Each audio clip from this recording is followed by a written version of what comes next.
Nole Nation, welcome into the Renegade Rundown number 6. This is the 6th episode. It's the first Boston College and Hurricane Lee episode.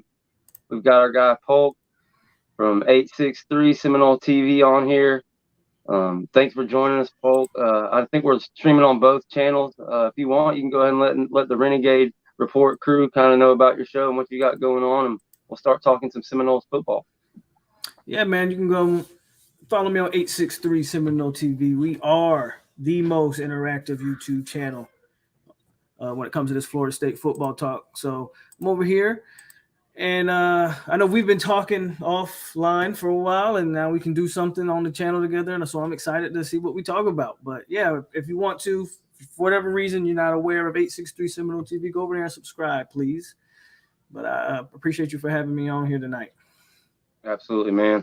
Excited. You know, Boston College this week is a game that it's kind of foregone conclusion the way they played Holy Cross last week.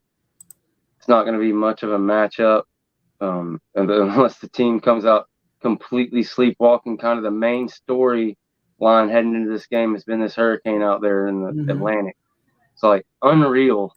Every year it seems like no matter what, in September, we're going to have a game that's either going to get moved, have to get postponed, moved up to a Friday, have a threat to be canceled, whatever the case may be. It seems like every single year, a lot of times it's the first game of the year, that week 1.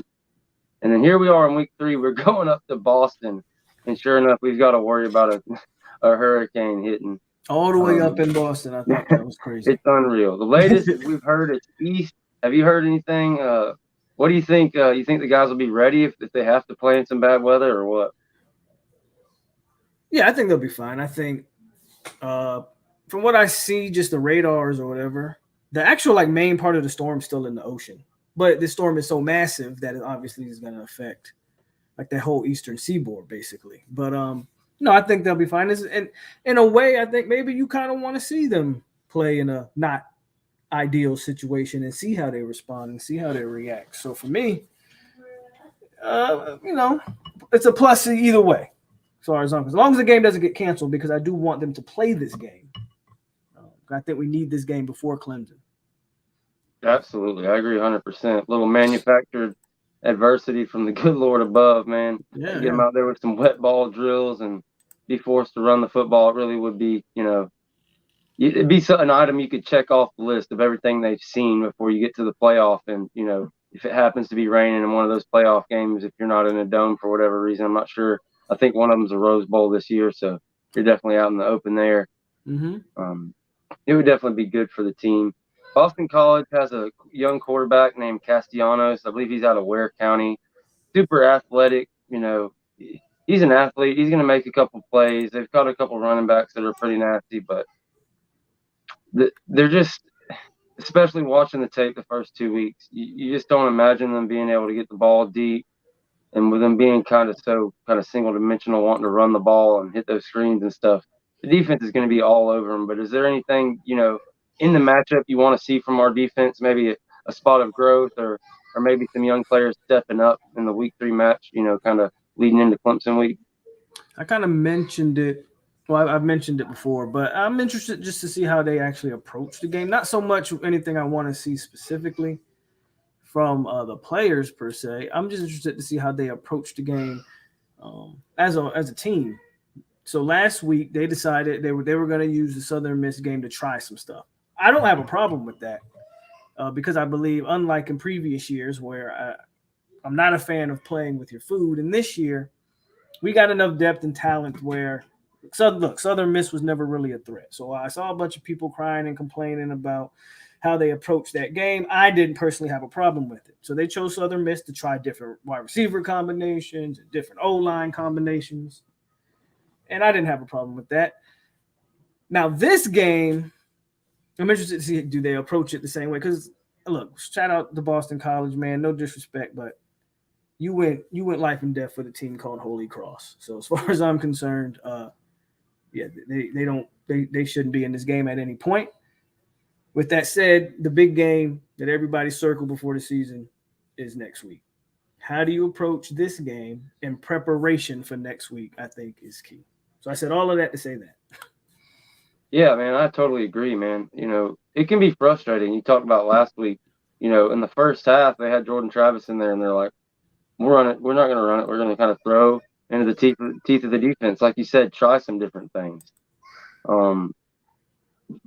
That was Southern Miss. This is Boston College. You're opening conference play, but at the same time, like we both talked about, here's a team that barely took out Holy Cross at the end of the game. So, yeah, how are they going to do this? Are they come out there and just really be, looking to handle business, run the football, get ahead, run the clock, and just get out of there with that first ACC win and just get back home and get ready to start preparing for Clemson?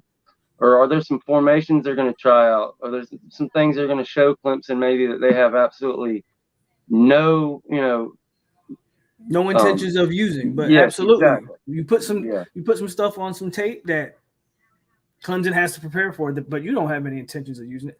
So this game is interesting from that dynamic. What do they want to put on tape? And then, we've even in the LSU game, like we rotated offensive linemen a lot. Do we settle on a rotation and kind of prepare them for Clemson, or do we keep the same strategy? A lot of different interesting things going on. The game within the game, but not so much the game itself, if we're being honest. Yeah, no doubt. No doubt. Speaking of that offensive line rotation, heading into the year, the big thing was we got 8 guys. And they weren't bullshitting, for lack of a better term. Like, they came into LSU, they rotated 8 guys. Same thing, Southern Miss. Unfortunately, they were rotating 8, 9 guys, but it was some different guys. We got to see Jalen Early, Julian Armella get out there. Robert Scott and Maurice Smith are both kind of known to be injured. We don't know exactly what's going on. Norvell hasn't put it out there. I'm not sure if you heard anything, if you're expecting either one of those guys to be back for the Boston College game. I'm thinking more like Clemson, that we might possibly see one of those. But even without those 2 guys, you've got 6 guys who are like, right there, ready to go win football games. And it wouldn't surprise me to see a guy like Armella or Early or even one of those other guards throughout the order, kind of step up and fill into that number 7 and number 8 role as the year goes on, if something were to happen to another person or 2. Yeah, I do think they get deep they'll get deep in the depth chart this game as well. The question is, so you probably don't see Maurice, especially if you're talking about a super wet field, right? Whatever, he had a boot on, so let's not risk anything there. I do think Maurice could play if you were playing like a real team this week. I think they would put him out there. Probably no need to put him out there right now. Darius showed that he's good enough to fill that role. Robert Scott is the one that worries me a little bit more, because I really think, man, your best lineup is Scott and Bless at the tackle spots. I know that people love Byers. I get it. But when I watch the team, the 2 best tackles are those 2. Scott played like 2 series against LSU, and then we never saw him again. And that's when Bless came in, and he was lights out. I would love to see Bless and Robert Scott on the field. I don't know if we will, because they like Byers, and I get it, but I feel like Robert, especially in pass pro, is probably the best out of all the tackles. But then I guess they want Byers out there for the athleticism for some of those running plays and stuff. But yeah, I agree. I'd really like to see maybe Bless out at left and Robert on the right. I kind of thought maybe that's what we would see heading into the season. It was kind of a shock to me that when Robert held down that left tackle position and had that start going into game 1. But like you said, it wasn't long before they had switched it out. There was something I was just had on the tip of my tongue, but we've got Boston College coming up. Like you said, Clemson on deck. Recruiting is something that was huge at that LSU game. We had like 60 guys at that game. Big time turnout. Jeremiah Smith again there. This past weekend at the Southern Miss game, there was a bunch of Mandarin kids in town. Derek Claus was on an unofficial, getting courted around with James Coleman, pregame on the sidelines, and then getting in to be in the recruiting section and chatted up with Norvell and do the whole, unofficial visit thing. Is there anybody that you're really looking at recruiting? Is there somebody you think could pop soon, or somebody you think that we could get that would just be huge and really get this thing rolling, popping and rolling for the class of 24? Not on top of my head, to be honest with you. I think they put their class together in the summer. So really anything you get from here on out, you should be attacking, in my opinion, like your skill positions are pretty much shored up. I know Jeremiah Smith's the big one out there that everybody would love to get, and that's obviously a bonus. But I mean, your wide receiving room's solid with or without him. I would say better than solid with or without him. Obviously, your running back room with Danzy and Cam, quarterbacks locked up. Your DB room, you got Lester and Bolden in the same DB room. I know who's the kid out of South Florida? Jamari Howard. Jamari Howard, yeah. I think they're really expecting like some good stuff there if they can land that one. But even without him, like to me, your DB room, it's unreal with Ricky Knight and like I mean, for me, the focus if I was the focus would simply be the trenches. I don't know how long you've paid attention to the stuff I say, man, but we need to. My D line recruiting has to improve, and that would be my focus going forward.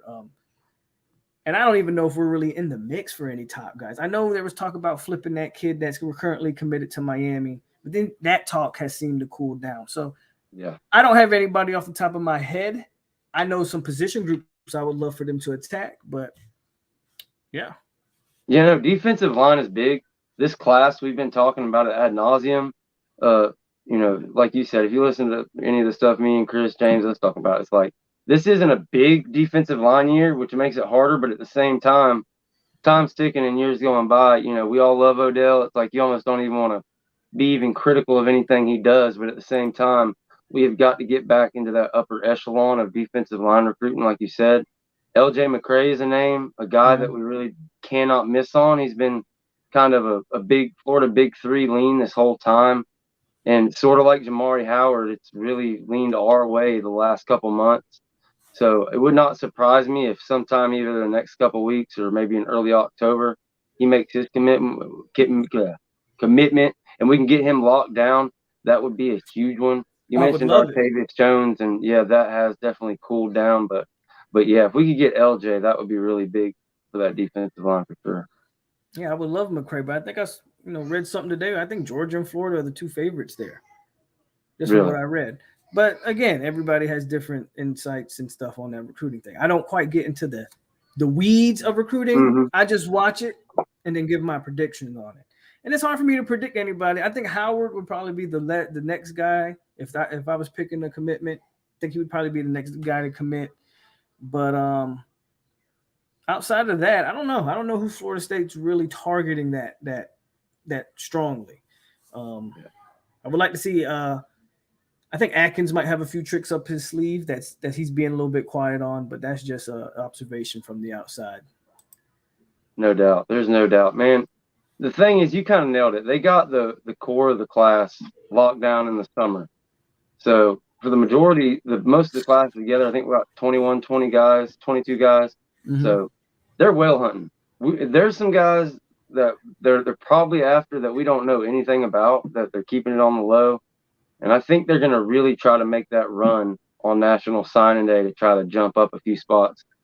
It's going to be hard for anybody to catch Georgia. I'm not going to, pronounce any flips.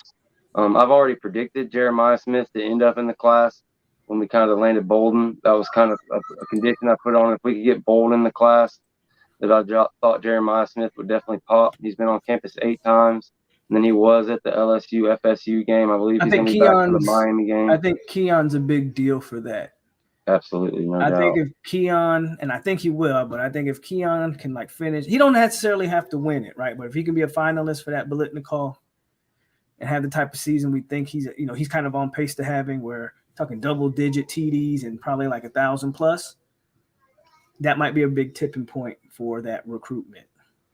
Man, talk about a guy that comes in and just blows expectations out of the water. I mean, we saw on tape what he could do. and we knew Jordan was going to give him better balls than Peyton Thorne. But have you been blown away with Keon Coleman so far, or what? Absolutely, yeah. Man. Yeah, he's everything that we thought he was. He's everything that we thought he was. So, and then some. Those hurdles, man. He was 3 foot over that guy. So we were sitting in the Champions Club, so he was like jumping right at us, and it was. I mean, he cleared him by 3-4 feet. It looked like from where we were sitting. well, It was unreal. the man's doing 360 dunks in jeans, so I know he's got a vert. So that again, nothing he's done so far surprised me. He's been as good as advertised. Like he's what we thought he was. I said when we got him that I felt like he was worth a win, and so for me, man, Keon's been everything is advertised. Yeah, and if you don't do, win percentages and do those predictions, one player being worth an entire win, that's a huge deal. That's usually something with like a quarterback, etc. So yeah, exactly. What POLK said right there, that's a giant compliment. Compliment saying that he's worth an entire win, and I totally agree, man. Braden Fisk is another one. We knew the player he was and the kind of motor he had, but at this level, for that motor to hold true, like it's unreal how quick he is getting off the ball and how nonstop he is with that motor. I know you've seen this comment. I'm sure you've seen it. Which one? Somebody put out a comment where Norvell was talking about doing research in the offseason. He found out that the championship teams over the last so many years, the defensive line only takes 50% or less of that defensive unit snaps throughout the course of the year or throughout the course of a game. I'm not sure which exact metric it looked at. We finally have that depth with Fisk. We talked about needing to keep recruiting it, but this year it's there. Yeah, no, it's definitely there. We're not going to see it get tested. I mean, we've both kind of admitted that against Boston College, but that's been the kind of like one area when it came time to play Clemson where we just couldn't keep up. In the middle 8, the last kind of 5 minutes of the game, we couldn't stop the run. We couldn't get those inches, and they would just take advantage of us. I think that script has finally flipped. I guess I just want to hear you talk about the defensive line a little bit. Is there anything particular that stood out to you? How excited are you about the new additions between Edmond and Fisk and getting to see the younger guys? Dennis Briggs has been a huge one for me. He's had like just unreal breakout season we kind of all knew he could have. Yeah, so it's like this conundrum, right? Where we talk about the recruiting and it's not quite going how I think or other people think it should go. But then you look at the product on the field and you go, well, damn, that might be the best group in the country. Their interior group might be the best group in the country. And they benefit. That interior group benefits from just a lot of veteran players. Like Briggs has been here forever. Love it. I think Briggs actually was recruited. Briggs and Ray, I think, were actually recruited by Willie, if I'm not mistaken.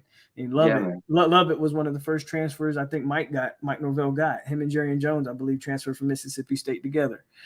These guys have been here. Fisk is a fifth-year, senior from Western. So we are not only are we loaded, but we are there. We have grown men. We have grown men in the interior, and it's allowed us to develop the Joshua Farmers, and your next young group of guys, Tafasi and KJ, those guys, Daniel Lyons, that next group of guys has been able to be, I don't want to say coddled, but essentially be groomed in the right manner and not be rushed out there. So that just goes, to part of it is we've been able to, we're playing experienced veteran O-linemen too, but D-linemen at that position. And that's just what's been so impressive.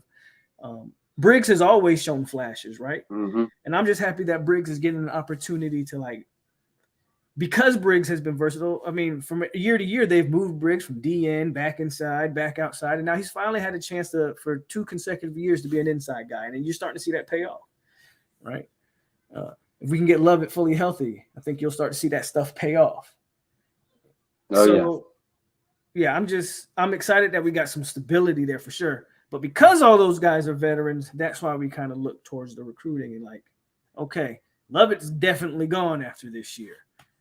I think Briggs is a senior. I'm almost positive he is. Fisk. So those 3, But Farmer, that's another young guy who's finally been able to come into his own. He's really taken a huge step. Farmer might be, I mean, I kind of knew Fisk was going to be that guy. At least that's how I felt. Farmer might be the one guy that, it's not that I didn't think he was good, but he took maybe a bigger step than I thought he was going to take. Farmer's been almost unblockable. And I think that's had a lot to do to playing next to some really good players too. There's no doubt. And he took his lumps last year, man. I mean, he got thrown into the fire. He was like the main guy in that rotation. I mean, Cooper was hurt early. Lovett was hurt early. He had to get, a ton of snaps. And I agree, man. I expected some improvement out of him, some kind of gradual improvement. But you're right. He's been downright dominant when he's been on the field. I mean, making big-time plays. It's kind of one of those things where we kind of hit on, you expect this guy and that guy to, but it's like, it seems like every young player in the group really took a step. And then Fisk comes in and is, like you said, we expected him to be a star, but he came in and has done it. He's been a star. And even Gilbert Edmond, like, he hasn't been great, but he's been what we expected. He's a solid defensive end that isn't going to get blown off the ball. He can play the run great. And, he's a piece that you can rotate in and out and keep that thing moving. Edmond's been fine. When I watched him in the spring, I was a little concerned, but so far in game, he's been fine. He's actually, I would argue, I think he's been an upgrade from the guy we lost to Colorado. Like, if I'm being quite honest with you, I think he's actually been an upgrade. I think he sets the edge better. He's not quite the pass rusher, but D-Mac wasn't a pass rusher like that either, right? So Edmond's been. Nope, he's fulfilling his role. And Byron Turner's getting a lot of snaps. And I talked about this on my last show about the ends. Statistically, the defensive ends aren't doing what I think some people expected. I think that has just a lot more to do with how offenses are playing them. Verse came in this year with all the hype. So what do? Teams start chipping Verse and making sure there's a tight end lined up over him. So they're giving Verse a bunch of different looks and a hard time. Well, that's no reason. Obviously, right there. That's why your interior guys are just dominating, because those guys are getting their one-on-ones. Patrick Payton is the only guy, and I'm not saying he's playing poorly, but he needs to take a step, maybe a better step, but he's also a sophomore, so some of these guys just have to be a little patient with, but the whole D-line as a whole has been great. Yeah, I agree. Pat Payton's been a little fired up. I believe he's had a few personal foul things, or he's just a little bit too late on a hit here or there, but yeah, he'll get it. He's in a little bit of that sophomore kind of jumpy area, but the upside, man, I really see a lot of Brian Burns in him. He's got a lot of upside for sure. You talked about Byron Turner, man. That guy is a missile on special teams. Could you imagine catching a punt and seeing 54 like running wide open at you at gunner? Man, he got that. He hit that one player. I thought he was dead, man. I was worried about him. That's just a huge guy running down there on special teams. Sticking with the defense, I haven't got to talk to you. This is our first time getting to talk. I've got to hear what you think about Pat Surtain, because I've really been impressed with kind of what he's done, the kind of gripes we've had about that secondary being assignment sound, being able to play zone when they had to, not letting guys get behind them and communicating. They had some issues switching off in that Southern Miss game right there at the end zone. It's one of these plays where the corner is supposed to stay home and pass off, a guy that's running a slant or a post and catch the other guy, but our cornerback kept following him, and the running back would come out of the backfield and be wide open for a touchdown every time. It happened 2 different times. One of the times the guy dropped it. It's the same exact play. If you remember Colorado, it was the crazy interception that Travis Hunter made, where he acted like he was going to pass the guy off, and then he wasn't going to pass him off, and then he jumped at the last second and dove and intercepted it. But besides those 2 plays, the communication's been great. I've really, they haven't played a ton of zone, but when they did, it's looked good. Jerry and Jones is like, he's had just a great growth the past couple of years, but this year, I mean, he's like a couple different outlets have him as their number 1 rated corner. I believe Pro Football Focus does. You can take the rating for what they are, but I think they're spot on with him. He's had a pretty great pretty great year so far. But your thoughts on the secondary?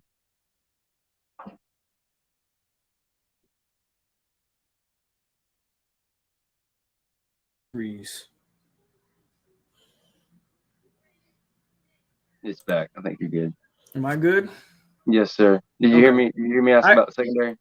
You cut off at the end, so I'm not sure what you finished up with. Yeah, I was just saying, I was just rambling on about the secondary, but basically I want to hear, what do you think in Surtain coming in, the difference in how they're coached and kind of being more assignment and sound and just playing as a unit overall. So I always look at things as what you're doing and then who have you kind of played.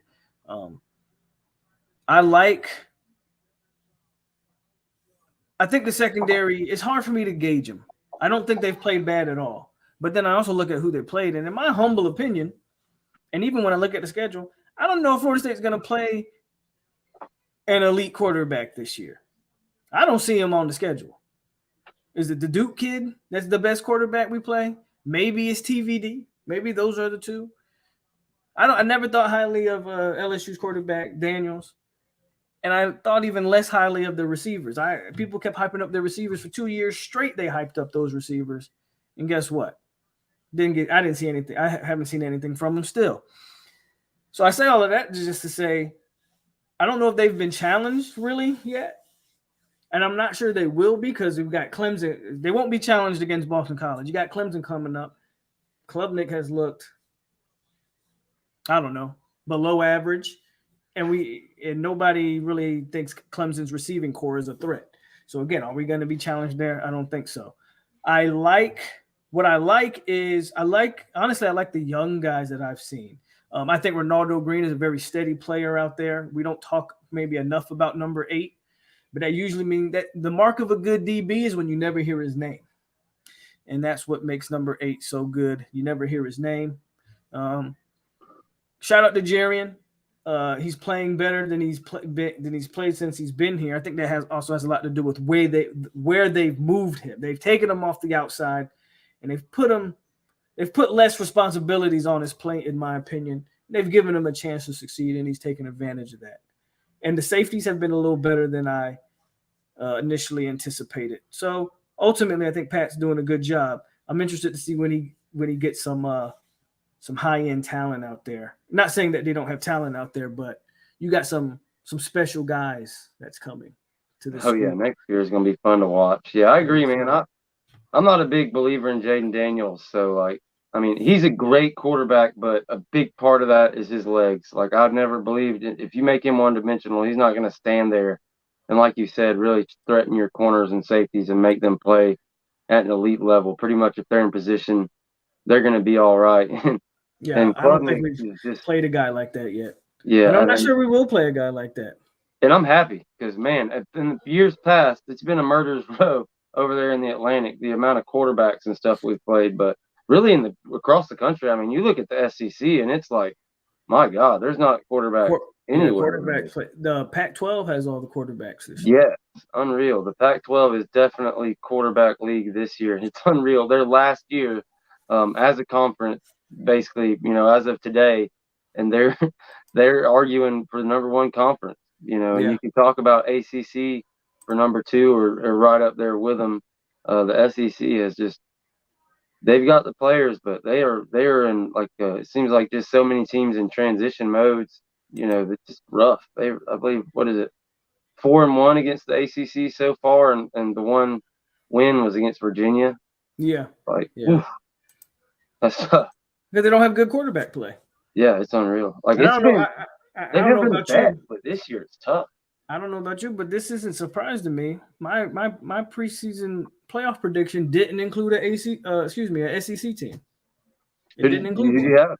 I have Texas, USC, Florida State, and Michigan. I think that's the final 4. And nothing I've seen so far has changed that for me. Texas beat Bama. I thought they would beat Bama, and we're doing what we're supposed to do. Hopefully we continue that. I don't think Ohio State – I think Michigan just has Ohio State's number. And I'm not a huge believer in Lincoln Riley or USC. I just don't think anybody in the Pac-12 can outscore them. Right. So I just don't think nobody's going to be able to beat them in the Pac-12. So If not, then who? Right. My thing is Georgia doesn't play anybody, so I just don't see them losing a game. Yep. So I'd but I probably see put Georgia them in instead of USC. I think Georgia, even if they run through the SEC East, I could see a Bama beating Georgia. Even though Bama, I know they just lost to Texas, but Bama and Georgia are usually tailor-made and built for each other. So if you told me, I think Georgia will lose in the SEC championship game.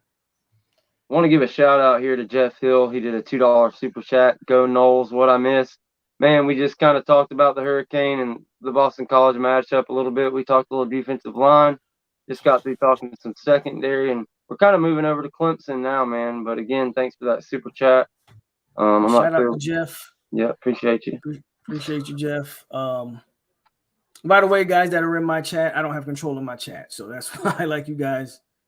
Keep commenting. Please get in the comments. Keep talking, but I just don't have control of it because we're streaming both ways. But this is mainly the Renegade Reports show tonight.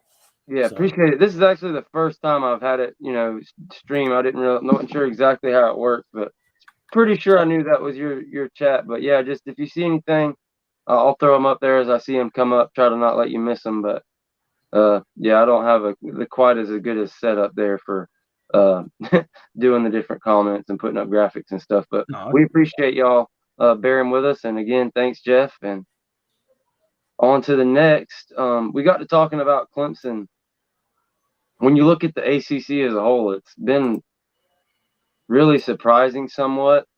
Miami has really kind of blown me away. They haven't done a ton, but I was thinking of them being really discombobulated. I was not seeing them doing better than maybe making a bowl game. And they really look like they have their stuff together. North Carolina, of course, with their quarterback and everything else. Their defense finally showed up to play in week 1, not so much week 2. But App State does that, it seems like, to everybody. Duke and, Riley Leonard coming out and beating Clemson. That was the one that really shook the world, that really kind of took the edge off this matchup we got with Clemson next week. Yeah. Clemson. Do you have a favorite? Is there somebody you're looking at in the ACC? I mean, that's not Florida State? Well, yeah, of course. As far as to meet us in the championship game. I would love, believe it or not, I would love for it to be us to play Miami twice. Yeah. Here's the thing with Miami. I'm gonna talk a little bit about Miami, and this isn't, I have a lot of Miami people that watch me, so it is what it is. I'm not taking that Texas A&M. That A&M win is a good beginning obstacle for them, right? But that is a small hurdle, in my opinion, that they climbed. Okay. But it's good that they found a way to win that game, and then you ended up winning it convincingly. My thing with Miami is, again, their schedule is so they're playing Boston College tonight, and then they're going to be playing Temple, I think, the next week, and then it's like Georgia Tech after that. So it's like, they're going to be 5-0 or whatever it is. So the chest is going to be out. They're going to be feeling really good, but they'll impress me when they beat North Carolina. That's the team that they haven't been. And I think they played North Carolina before they play us. I'm not sure that. I think it's like week 6 or week 7, like you said. They're going to be 5 or 6-0 heading into North Carolina, and then I think they have Virginia Tech or something like that, and then us. But yeah, I agree, man. So it's backloaded. It's like the old Miami teams. If you remember back in like 2012, 2013, they'd always be 6 or 7-0. Then we'd play them and beat them, and then they'd lose the rest of their games. Yeah. So for me, opportunity for that. North Carolina's had their number. That's the hurdle for me. Texas A&M, look, no one in the chat or you's going to care about Jimbo Fisher completely being a mess down there in College Station. But that's exactly what's going on down there, right? All that talent in the world, and that Texas A&M team is god awful. Unreal. But that's a small hurdle. I don't think Texas A&M is. I don't. Why were they even ranked? Texas A&M was ranked off of what? It was ridiculous. There's nothing that warranted them being the number 20 whatever team they were in the country. So for me, I don't put a lot of stock in the A&M win. Though that is if I'm a Miami fan, I am excited about that win because Miami usually loses that game. So it does show that they're taking steps, to be fair to them. But show me what you do against North Carolina. And now maybe I'll take Miami a little serious. Duke is still Duke, in my opinion. I mean, they beat Clemson, so shout out to them. But no, I don't lose any sleep against Duke.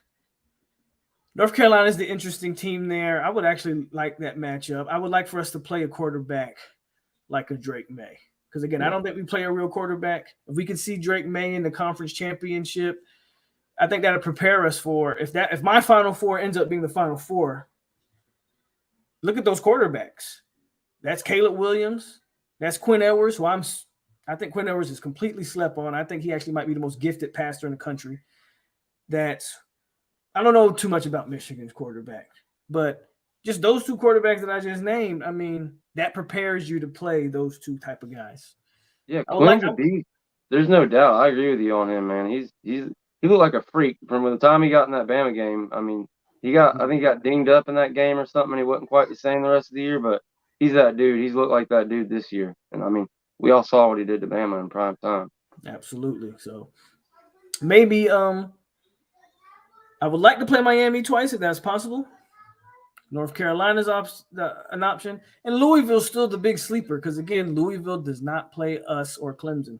So Louisville they have the road. They have the road to that. And all Louisville's got to do is take care of the business against a lackluster schedule. Louisville's going to be right there. So those are probably my three favorite teams, Miami, North Carolina, and Louisville to meet us in Charlotte.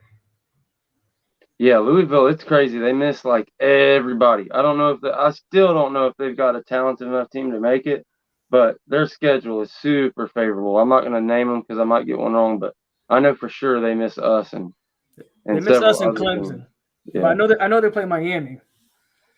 Okay. Well, my guy Rob Castagan has told me that Miami does. They also played Clemson before us, so I didn't know that. That's another big game for Miami too. You can beat Clemson. But now it's looking like that. I mean, they've got a shot. I mean, who knows? Clemson could get it together, but for what we've seen thus far, Clemson and Miami have played similar ball. You know, we'll see what happens. It's this year overall, like we've been talking about it. Just a fun year, man. I definitely got a shot. I mean, if Clemson doesn't get that offense together, then they definitely have it. If Duke could do it, Miami could, huh? Yeah.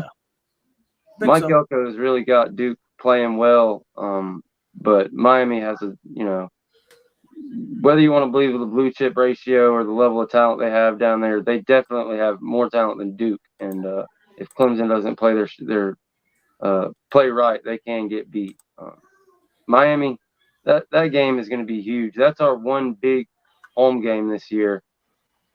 Yeah, I'll be there too. Dope is going to be wild, man. I'll definitely be there too. We'll have to link up. Yeah, I'll be there.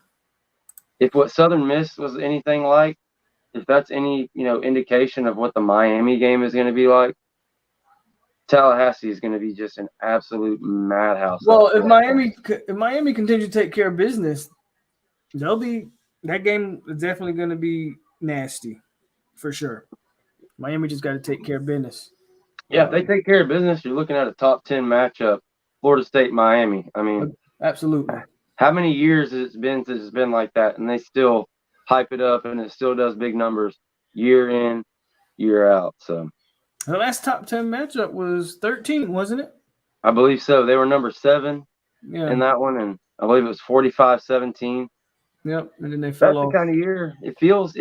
It's crazy. Like, you don't want to, get the cart ahead of the horse, but it just so many things are lining up to feel like 13 is really. I don't disagree with you. I think Miami is trending as very similar to that year because they don't play anybody early, but they did, beat I don't know if you call it Texas A&M overrated. I feel like people are overrating them for some reason, but whatever. They beat a team that on paper has all these 5 stars, but they have yet to play like that. They beat that team, and then, they're going to have this soft schedule. Again, we'll see what Miami looks like. against Clemson, North Carolina, Florida State. You want to impress me? Show me something there. So, with those guys, but Miami has a shot for sure. Yeah, no doubt. I'll tell you who I was excited about a little bit in that Southern Miss game, and I'm hoping we can get some more carries. Last year, we saw Trey Benson come in, kind of be that transfer. Everybody's like, oh, well, he was hurt. He hasn't played in so long, yada, yada. Well, 6-7 games into the year, he's the man. Like, he's really exploding, and by the end of the year, he's that top guy. Yeah, real quick. Yeah, go ahead. Ice Cold Noel makes an awesome point, too. We played Duke in the ACC championship. Duke was eerily good that year. It's a lot of things, man. That's actually an interesting point. Duke was good that year. He's absolutely right. I totally forgot. 40-14 in the ACC title game. We played them in the ACC title game, right? So it's setting up very interesting. A decade later. Yeah. A decade later. Great point, Ice Cold Noel. I'm glad you saw that. But go ahead and finish that up. My bad. No, you're good. No, I was just talking about Trey Benson and the similarities that he kind of shares with Keziah Holmes. We finally got to see a little bit of him in that Southern Miss game, and the way he reads the field. I've always thought if he could get right and get healthy back to who he was coming out of high school and into his freshman year, get over that injury, he could be a number 2 and possibly even going into next year become that number 1 guy. Like, he has that kind of potential. He flashed a little bit in that Southern Miss game. I'm hoping maybe we can see a little bit more of him against Boston College. Him and Rodney Hill both, but Keziah is so much older. I agree with you. I've been high on Keziah, just see him in the workout. Like, he looks explosive. And I agree. He's very similar to Trey Benson. I need to see – I want to see more. When I say more, I just want to see him get more opportunities. Yeah. Because I want to see more of his running style. Trey Benson's a monster. His running style frustrates me at times. When Trey Benson, when he puts his head down and does what he's supposed to do, I think Will Shipley might be the best back in the ACC, but Trey Benson is a close second. But like you saw early in the LSU game, man, maybe first game nerves and jitters. He just has a tendency, because he was like that last year too, where he just tiptoed. He's, and you're 220 pounds. You don't need to tiptoe to anything. You just need to get in there. So I think Trey Benson is still figuring some things out. When Trey Benson is in his groove, I don't think there's really a back better. But he still has those moments where I'm like, man, come on. Because there was a play against LSU, man, where he had like a beeline for an LSU defender, and he could have ran this guy over and got an extra 5 yards. And he tried to like tiptoe and juke, and I'm like, bro, you're 220 pounds. So that's it with Trey. But I like Trey a lot. I just want him to decide, run somebody over like he did against Florida and all those boys. That's what I want to see. Yeah, no doubt. I agree, man. If he could, if he keeps improving his vision and can get over that and really start hitting the right gaps every time and doing a little bit less tiptoeing and running the guy over when it calls for it, and maybe being a little bit more patient in the backfield and not just running into a nose tackle type thing. If he could just, and it's coming, I believe he'll be there. He has a chance to be maybe a second round NFL pick, even work himself into a first round NFL pick. If all his potential came to bear. I'm not saying it's going to be this year, but you see it. For him to be so big and to have such a great top end and be able to break away on them runs, it really is special. It's kind of Leonard Fournette-esque. I feel like maybe he's a little bit quicker even than Leonard Fournette, maybe a little bit smaller, but kind of reminds me of him when it comes to just you don't imagine he's going to take off, but all of a sudden once he's past the line of scrimmage, he's gone, headed to the end zone. That's an interesting comparison, Fournette. I don't know if I quite see Leonard Fournette. I'm trying to think now. Now you got me thinking, who do I see when I watch Trey? Very unique. Maybe a little Jaquez, somewhere between Jaquez Patrick and Leonard Fournette. No, he's nothing like Jaquez Patrick. Jaquez Patrick was even bigger than Benson, and that guy ran like he was 170 pounds. Don't even get me started on Jaquez Patrick. But sorry, Trey, I didn't know. No, I'm happy for Patrick. Yeah, I think he just got a chance in the league too. So He was playing XFL, wasn't he? Yeah, he's really bloomed in the pros, and he became a power back that he should have been. Absolutely good for him. I'm good. Absolutely, I'm happy for him. Just his time at Florida State was frustrating as well. Man, I'll get back to that Trey Benson comparison because now I got to actually think about it. But yeah, comparisons are fun, man. It's hard sometimes.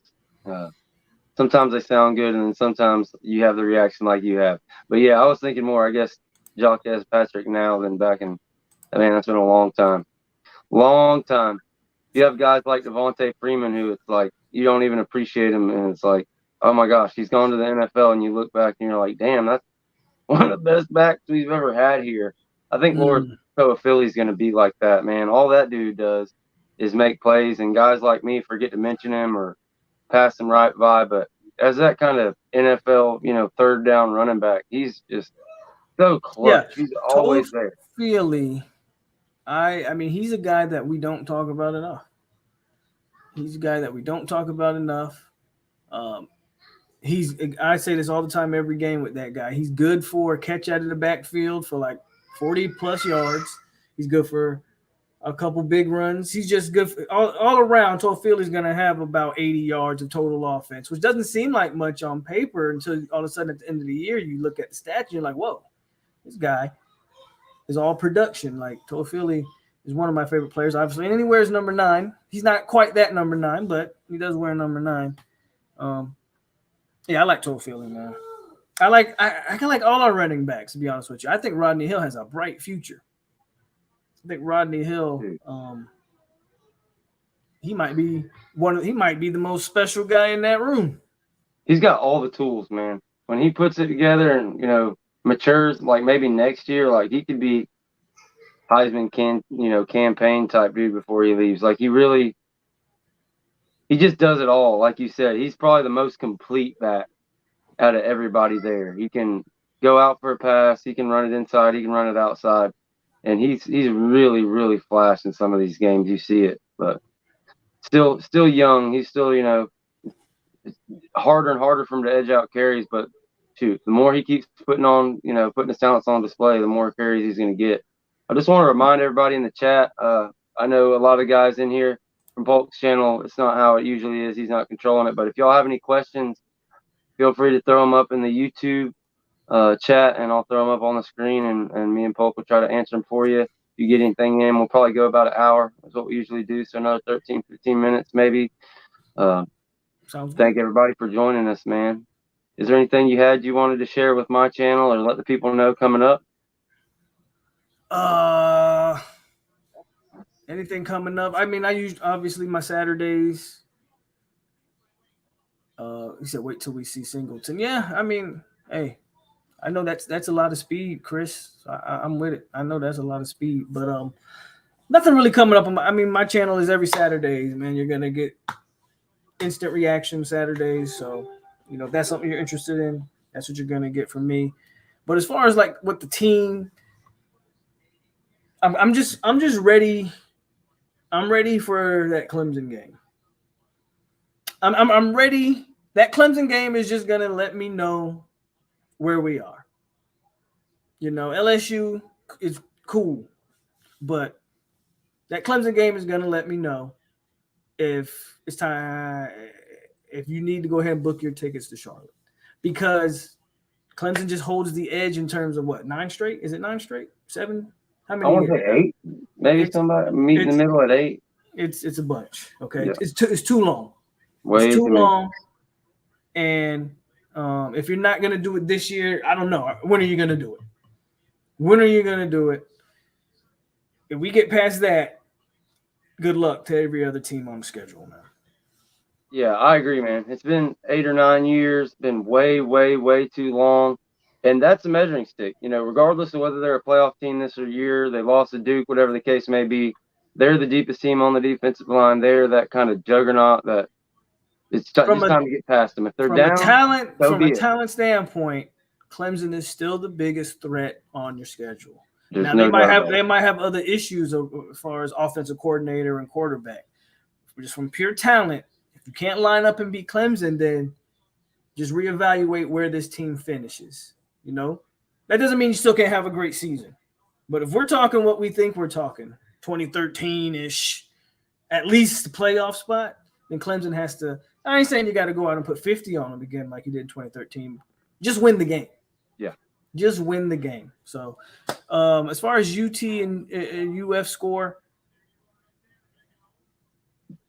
Tennessee, I think, is going to lose. Okay. And I don't like saying anything nice about Florida. Tennessee has looked god awful this year. And I don't think, when's the last time they won in the Swamp? It's been, I believe, 8 in a row, 8 or 9 in a row for UF in the Swamp. That's ridiculous. It wouldn't shock me if they beat them again. Tennessee came in with a lot of expectation this year, and they didn't look great against Virginia, who's like the worst team in the ACC, probably. Right, that's their one win. And they played another team last week. I'm sorry, but it was like a Division II team. I forget who they played. Yeah. But that first half of that game didn't look great. I think they were put up 14 points or something silly in the first half, something like that. So, we did it on Spear Addicts, and we all picked Tennessee. But man, who knows if Florida pulls it out though? You talk about some momentum, and Florida can beat Tennessee and end up 2-1 after dropping Utah in week 1. You may have 3 Florida teams ranked if they can pull that out. I mean, that'll be a big win. They're sitting number 11 in the polls right now. Tennessee's another team that, again, first of all, that's why I hate preseason rankings. Yes, my team kind of benefited from it, but I hate them because what has Tennessee done other than last year to warrant the number 11 ranking when they've looked average at best? So Milton looked great in the bowl game. I mean, that's been it. It's been rough this year. So Florida's getting a team that's ranked high, but on field has shown that they're probably not that good. They're like not the number 11 team in the country. And a lot of stuff just line up for Florida to win. Now, they still have Graham Mertz playing quarterback. So if you told me Florida lost, I'm not going to argue with you. I just have a feeling that they can eke this game out. Then, like Chris said, Tennessee by 3. If you told me Florida won by 3, that wouldn't shock me. But shout out to Jeff, man, with that $20 dono. Yeah, for sure, man. My personal opinion is Clemson is not better than LSU. I don't necessarily disagree.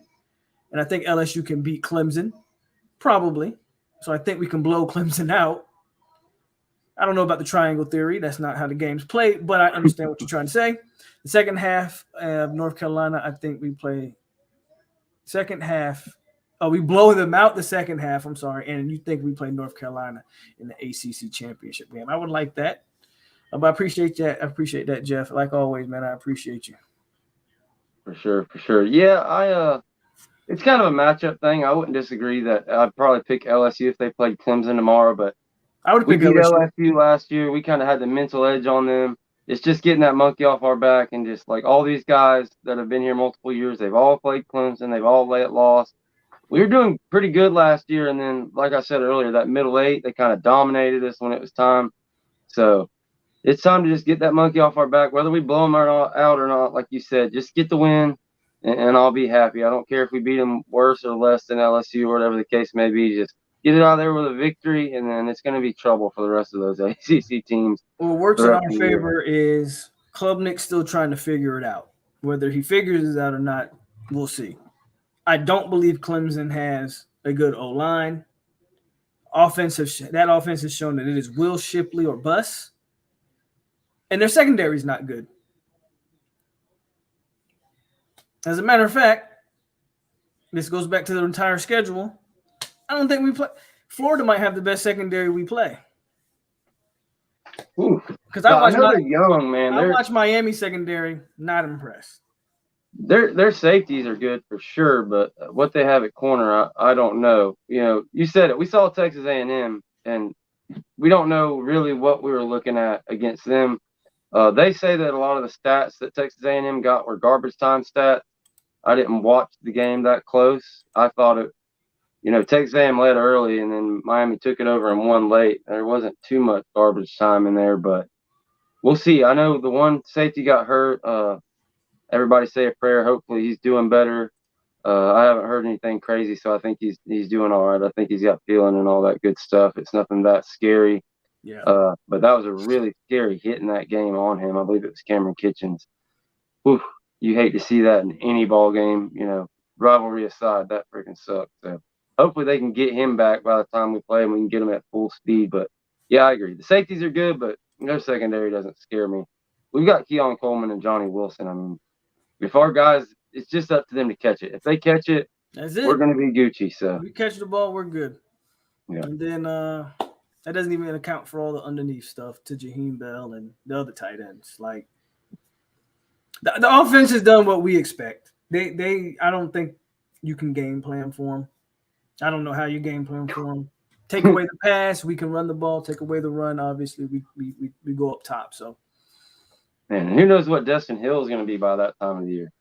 Man, he hasn't hooked up with Travis, but they've took a shot in each game so far, and you've seen a lot of plays where he missed him a couple times. Destin Hill was open and he threw it kind of into coverage to Johnny Wilson or Keon Coleman in that Southern Miss game, but they'll connect. And man, I think he's going to be electric. He's going to be a menace for us the next couple of years. You got Hill, and look, Winston Wright is still figuring stuff out himself and getting himself back into playing shape. Don't sleep on that. Don't sleep on Winston Wright at all. So, yeah, we're fine, man. We're gonna be good. Long as we get past the Clemson hurdle. Watch out. I think you can start booking your tickets if we do that. Not to get ahead of ourselves, but I think I just don't see a team on the schedule once you get past Clemson. I really don't. Look, I had us pick 3-1 to start the year. I did too. I thought we were going to beat LSU, come out, drop the game to Clemson, and then get them in the ACC championship, and then be sitting there on selection Sunday or whatever, selection Monday, and with a chance to get in the playoff. That was my exact scenario as well. I thought we'd beat LSU and drop to Clemson. I did not foresee two things, though. Obviously, I did not foresee Clemson losing to Duke. I actually thought Clemson would roll Duke. I thought Duke was being a little overhyped. I was wrong. And up until about 24 hours, I think anybody that watched my channel will tell you how I was talking 24 hours before the LSU game. But up until 24 hours, I expected a war with LSU.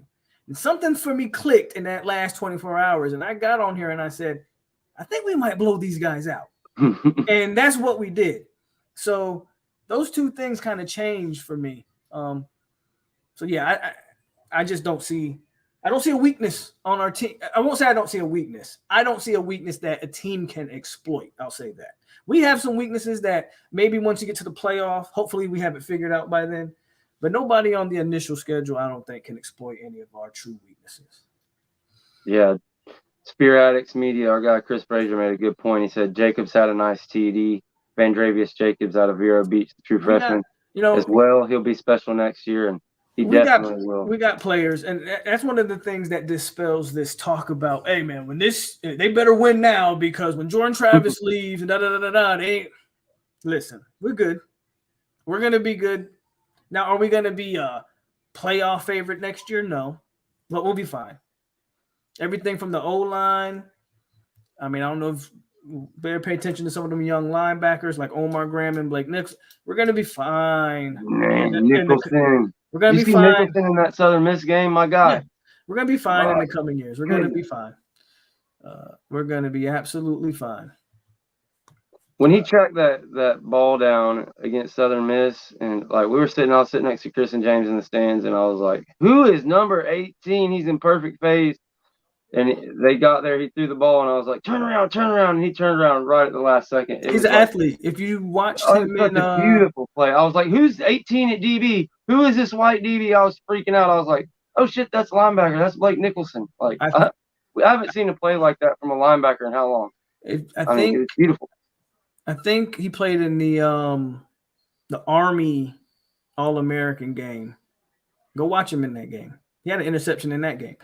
He's an athlete that once he learns the linebacker position, I think you might have future All-ACC guy right there.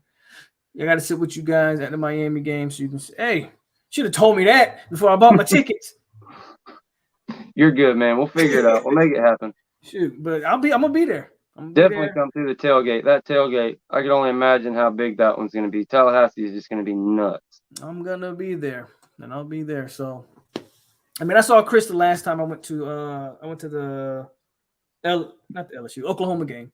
So, I'm pretty sure I'll find Chris again. Yes, sir. Well, we sure appreciate everybody coming in here. I'm gonna throw this one up here. I'm not gonna make any statements about surgery talk. Not any specifics, anything like that. I think Chris has some stuff you can read on his YouTube channel and like the community section if you're a member of his channel. But all I can say is he's definitely injured. There's something going on, and we'll just have to wait, to hear more on that. Unfortunately, also Akeem Dent, same thing. I don't know much on him. I think he went down with some kind of hamstring thing. We talked about the offensive line or injuries, but we didn't talk about those two earlier. But we'll play it by ear. When it comes to Glenn, don't panic, guys, because he has a red shirt. I personally think he was going to red shirt anyway. I think a lot of people I think bought too much into the Glenn getting in before Duffy thing, and that's just my own perspective. They're just getting Glenn some early reps, so he hits those 4 games, and then he's going to redshirt the rest of the time. At least that's what I think what they were going to do. Now, if he's hurt, whatever the case, but he still has that red shirt. Don't worry too much about Glenn. He'll be fine. Dents maybe is a guy that you might go, okay, that might be a little concerning, though I think Hussey is like a legit. And I hate to say it because I am a Akeem Dent fan. I'm just a fan of him and his brothers. But with that said, I think Hussey was going to try to take that spot by game 6 or 7 anyway. I'm just going to be honest with you guys. So, yeah, heading into the year, he was my number one. Did an article about who you think will end up being a true freshman. He's that guy. I thought he was going to be the dude that could come in just because of how thin we were at safety before we even knew they were going to move Kevin Noles over. They were talking about moving Omarion Cooper over. He transfers over. And I think, Noles would be the perfect transition piece. Hopefully Dent comes back. I'm not saying anything that he's going to be out for an extended period of time, but Noles is the perfect guy to kind of come in there and work that, because if Conrad Hussey can win that job and end up being the starter, there will be nothing wrong with that. I will be super happy because he's been amazing. And also the other guy that's played in the nickel and summit safety too, I'm blanking on his name, the other true freshman. Edwin. What's that? Edwin. Yeah, Edwin Joseph. Yes, he's looked great too. I agree. 13 and 16. 16 Quindarius Jones hasn't looked that great as the other young guys. But even though they had that kind of bad drive at the end of the LSU game, he kind of settled down, and even Q was making some plays in that Southern Miss game. So, yeah, all those young guys, like you said, forget what you hear about that freshman bullshit. The Florida State freshmen are playing really good. Lots of young guys. 10 or 11 freshmen are playing every game. So it's exciting times, man. Thanks again for coming on. Let everybody know what you got going on, your info, and thanks again, man. First of all, again, I appreciate you for having me on. We can definitely do this more. Absolutely. Get on there with you and Chris. I know I've done stuff with Chris in the past, but Chris is a busy man these days. He doesn't have time for little old me anymore. And that's cool. Come on, he's got you. He said he's got you Champions Club tickets. That's what he says. Again, you could have told me this before I spent.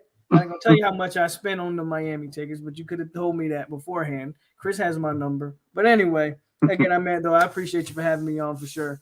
Do this more often and have some more fun with it. And again, I think everybody in the chat is already subscribed to me. But if you're not, yeah, I forget we're linked to your thing. It's at the Renegade Report on YouTube and Renegade Report 1 on Twitter. There you go.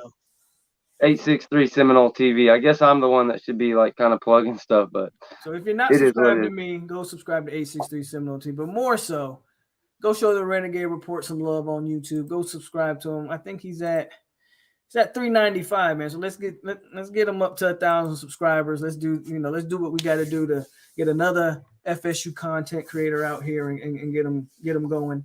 And so go subscribe to the Renegade Report as always, guys. Appreciate you. There it is. Great love. Appreciate you, Cool Breeze. Appreciate you, Polk. We're gonna wrap this thing up, man. Thanks again. Right, And guys. yeah, we'll definitely do it, man. We'll do it, and we'll link up at the Miami game for sure.